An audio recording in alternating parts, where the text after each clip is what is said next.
C'est un géant qui vacille depuis 48 heures. Au lendemain de la panne mondiale de son réseau, Facebook se retrouve maintenant attaqué par cette femme. Frances Haugen, ancienne employée de la firme, était auditionnée aujourd'hui par les sénateurs américains. L'ancien ingénieur n'y va pas par quatre chemins. Facebook laisserait circuler volontairement des fake news sur ses pages, le tout pour s'enrichir.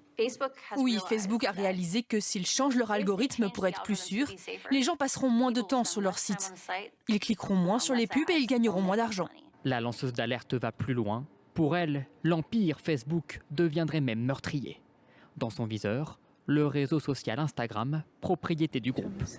Dans une étude interne sur laquelle l'ancienne employée aurait travaillé, elle révèle qu'Instagram et ses contenus idéalisés augmenteraient l'anxiété et les idées suicidaires chez plus d'un tiers des adolescentes mal dans leur peau.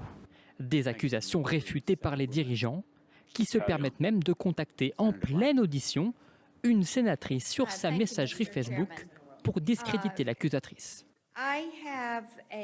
Je viens à l'instant de recevoir un message Facebook de la part d'un des porte-paroles du groupe.